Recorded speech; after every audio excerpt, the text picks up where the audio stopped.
to create the global network of marine reserves. Drawing on the research on scores of marine parks, she said, "All around the world there are different experiences, but the basic message is the same. Marine reserves work, and they work fast. It is no longer a question of whether to set aside fully protected areas in the ocean, but where to establish them." The signatories noted how quickly sea life improves once the reserves are established. A case study of a snapper fishery off the coast of New England showed that fishers, though they violently oppose the establishment of the reserve, now champion it, because they have seen the local population of snapper increase 40-fold. In a study in the Gulf of Maine, all fishing methods that put ground fish at risk were banned within 3 marine reserves totaling 17,000 square kilometers. Unexpectedly, scallops flourished in this undisturbed environment, and their populations increased by up to 14-fold within 5 years. This population build-up within the reserves also greatly increased the scallop population outside the reserves.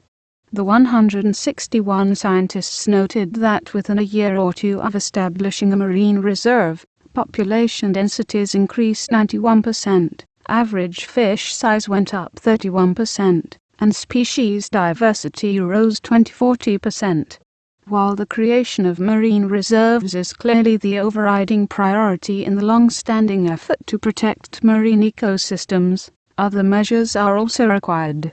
One is to reduce the nutrient flows from fertilizer runoff and untreated sewage that create the world's 200 or so dead zones. In the end, governments need to eliminate fishery subsidies. There are now so many fishing trawlers that their catch potential is nearly double any yield the oceans can sustain. Managing a network of marine reserves governing 30% of the oceans would cost only $14 billion less than the $22 billion in harmful subsidies that governments dole out today to fishers. Protecting plant and animal diversity, the two steps essential to protecting the Earth's extraordinary biological diversity, are the stabilization of both the human population and the Earth's climate. If the world's population increases to 9 billion by mid-century as projected, countless small plant and animal species may simply be crowded off the planet. If carbon dioxide levels and temperatures continue to rise, every ecosystem will change. One reason for our goal of stabilizing population at 8 billion by 2040 is to protect the Earth's rich diversity of life. As it becomes more difficult to raise land productivity, continuing population growth will force farmers to clear ever more tropical forests in the Amazon and Congo basins, and the outer islands of Indonesia. Water management to time of growing water shortages is a key to protecting freshwater and marine species. When rivers are drained dry to satisfy growing human needs for irrigation and for urban water, fish species cannot survive. Perhaps the best known and most popular way of trying to protect plant and animal species is to create reserves. Millions of square kilometers have been set aside as parks. Indeed, some 13% of the Earth's land area is now included in parks and nature preserves. With more resources for enforced protection, some of these parks in developing countries, that now exist only on paper, could become a reality. Some 20 years ago, Norman Myers and other scientists conceived the idea of biodiversity hotspots, areas that were especially rich biologically and thus deserving of special protection. The 34 hotspots identified once covered nearly 16% of the Earth's land surface, but, largely because of habitat destruction, they now cover less than 3%. Concentrating preservation efforts in these biologically rich regions is now a common strategy among conservation groups and governments. In 1973, the United States enacted the Endangered Species Act. This legislation prohibited any activities, such as clearing new land for agriculture and housing developments or draining wetlands, that would threaten an endangered species. There are numerous species in the United States, such as the bald eagle, that might now be extinct had it not been for this legislation.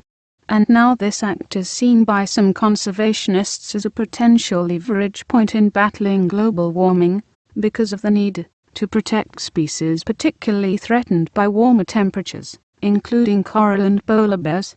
The traditional approach to protecting biological diversity, by building a fence around an area and calling it a park or nature preserve, is no longer sufficient. If we cannot stabilize human numbers and stabilize the climate, there is not an ecosystem on Earth that we can save. As a species, humans have an enormous influence on the habitability of the planet for the millions of other species with which we share it. This influence brings with it responsibility. Planting trees to sequester carbon. As of 2007, the shrinking forests in the tropical regions were releasing 2.2 billion tons of carbon per year. Meanwhile, expanding forests in the temperate regions were absorbing 0.7 billion tons of carbon annually. On balance, a net of some 1.5 billion tons of carbon were being released into the atmosphere each year, contributing to global warming. The tropical deforestation in Asia is driven primarily by the fast-growing demand for timber.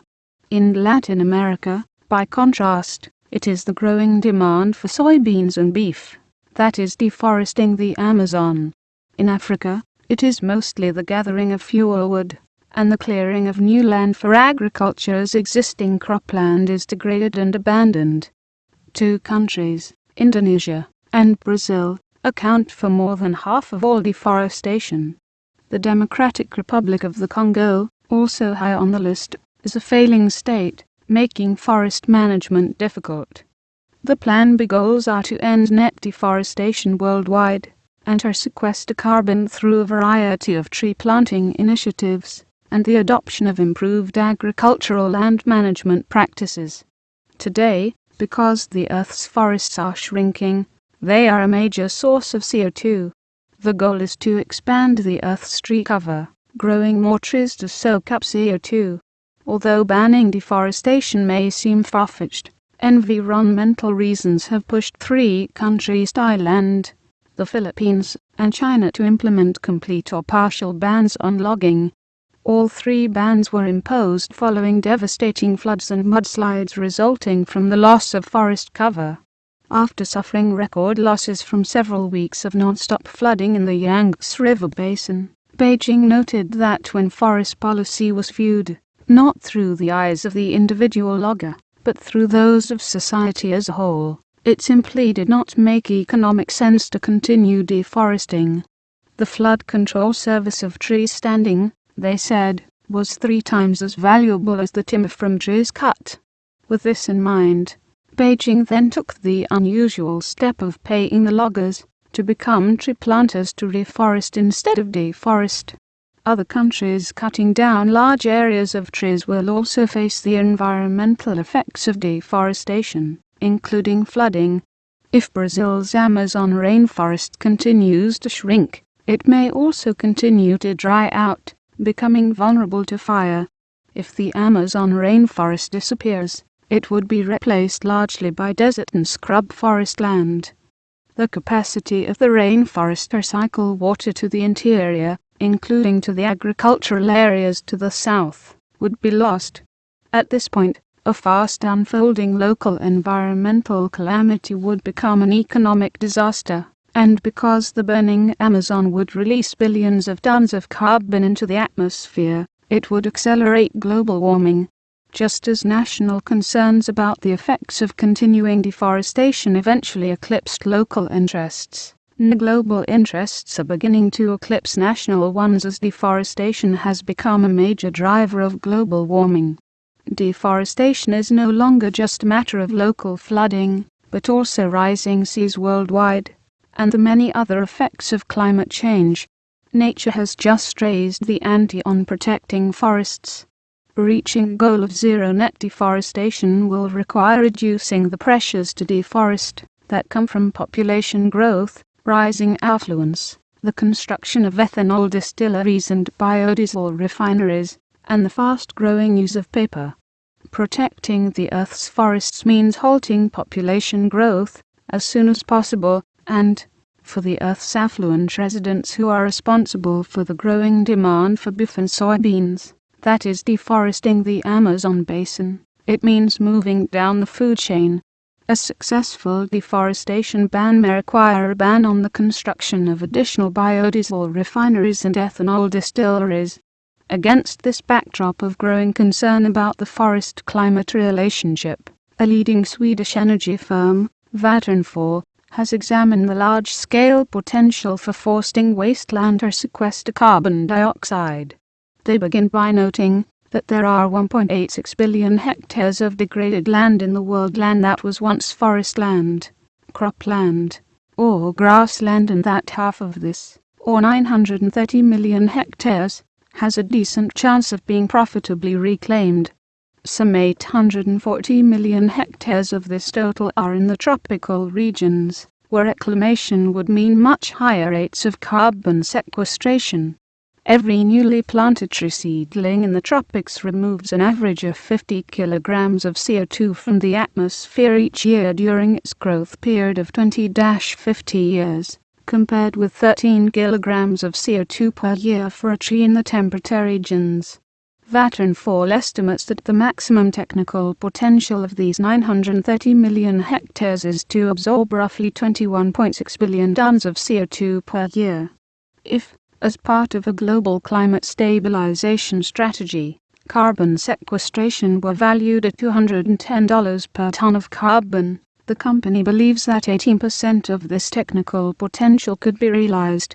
If so, this would mean planting 171 million hectares of land to trees. This area, larger than that planted to grain in India, would sequester 3.5 billion tons of CO2 per year, or over 950 million tons of carbon. The total cost of sequestering carbon at $210 per ton would be $200 billion. Spread over a decade, this would mean investing $20 billion a year to give climate stabilization a large and potentially decisive boost. This global forestation plan to remove atmospheric CO2, most of it put there by industrial countries, would be funded by them. An independent body would be set up to administer, fund, and monitor the vast tree planting initiative. Aside from the Vattenfall forestation idea, there are already many tree planting initiatives underway that are driven by a range of concerns, from climate change to desert expansion, to soil conservation, to making cities more habitable. These include the worldwide Billion Tree campaign launched in 2007, urban tree planting initiatives in many cities, the Great Green Wall being planted in China, and the Saharan Green Wall of Africa, as well as a big push to expand tree plantations within a number of countries. The Billion Tree campaign was inspired by Kenyan Nobel laureate Wangari Maathai, who had earlier organized women in Kenya and several nearby countries to plant 30 million trees. The United Nations Environment Programme, which is administering the Billion Tree campaign, reported as of October 2007 that it had received pledges to plant a total of 1.2 billion trees by year-end. Of that total, 431 million already had been planted. Among the leaders are Mexico, which pledged to plant 250 million trees, and Ethiopia, which promised to plant 60 million trees to commemorate its Millennium celebration. Senegal signed up for 20 million trees. Some state and provincial governments have also joined in. In Brazil, the state of Paraná, which launched an effort to plant 90 million trees in 2003 to restore its riparian zones, committed to planting 20 million trees in 2007. Uttar Pradesh, India's most populous state, mobilized 600,000 people to plant 10.5 million trees in a single day in July 2007, planting the trees on farmland, in state forests, and on school grounds. If the goal of 1 billion trees is reached, and half of them survive, these trees would sequester 5.6 million tons of carbon per year. Independent of the Billion Tree campaign, in September 2007 New Zealand Prime Minister Helen Clark announced an impressive package of steps to cut carbon emissions, including expanding forested area by 250,000 hectares.